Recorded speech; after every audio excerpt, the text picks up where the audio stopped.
ఈరోజు Telangana chief justice కోర్టులో రెండు వాదనలు వినిపించాను. రెండు మ్యాటర్స్. ఒకటి, కామారెడ్డి రైతుల భూములు 2396 మంది భూములు ఎలాగా 1000 కోట్లు గత గవర్నమెంట్ దోచుకుంటున్నారు, అది విత్డ్రా చేసుకోవాలన్నది ఇవాళ క్లోజ్ అయింది.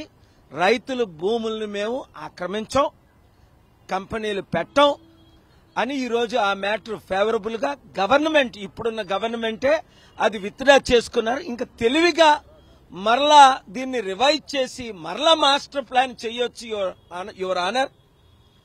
అలాంటి మాస్టర్ ప్లాన్ చేస్తే వారు నోట్ చేశారు. మరలా మీకు అవకాశం ఉంది, మరలా మీరు పబ్లిక్ ఇంట్రెస్ట్ లిటిగేషన్ వేసి ప్రజల భూముల్ని కాపాడాలి. సో రైతులకు శుభవార్త. నేను చెప్పాను 2 సంవత్సరాలుగా మీ కొరకు నేను ఫైట్ చేస్తున్నాను. ఈ రోజు మీకు మంచి ఆర్డర్ వచ్చింది. తెలంగాణ రైతులకే కాదు, దీనిని బట్టి దేశంలో ఉన్న రైతులందరికీ మంచి జరిగింది. మీ భూములు ఏ గవర్నమెంట్ అయినా మీ ఇష్టం లేకుండా మీరు అమ్మకుంటా దోచుకోలేరని ఇది క్రిస్టల్ క్లియర్ అయింది. ప్రార్థించిన వారందరికీ వందనాలు.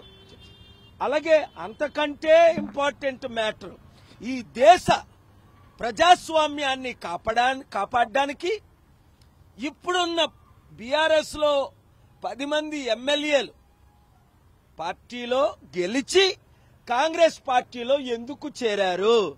అది 10th షెడ్యూల్ కి విరుద్ధం. చట్టం very clear your honour. Morning 10:30కు వచ్చాను, ఇప్పుడు 4 గంటల వరకు ఇక్కడ ఉన్నాం. సుప్రీంకోర్టులో కూడా ఈ మ్యాటర్ వెళ్ళింది కదా అని మార్చి 24కు వేశారు ఇక్కడ. అలాగే సుప్రీంకోర్టులో కూడా మార్చి 25. కనుక ఈ 10 మంది ఎమ్మెల్యేలు వినండి, ప్రజలారా వినండి, మిమ్మల్ని మోసం చేసిన ఈ కాంగ్రెస్ ఎమ్మెల్యేలు, ఈ బీఆర్ఎస్ ఎమ్మెల్యేలు, ఇంకా ఏ ఎమ్మెల్యేలైనా ఒకటి వాగ్దానం ఇచ్చి ఒక పార్టీ తరపుని గెలిచి ఇంకొక పార్టీ తరపుని అసెంబ్లీకి వెళ్ళడానికి లేదు. అది నిర్ణయం అయిపోయింది.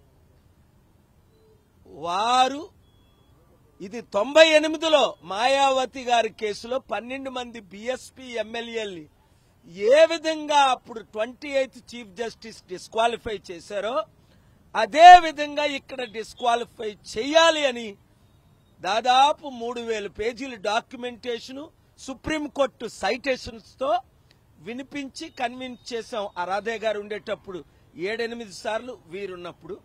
కనుక సిద్ధపడండి తెలంగాణ ప్రజలారా, బై ఎలక్షన్స్ వస్తాయి.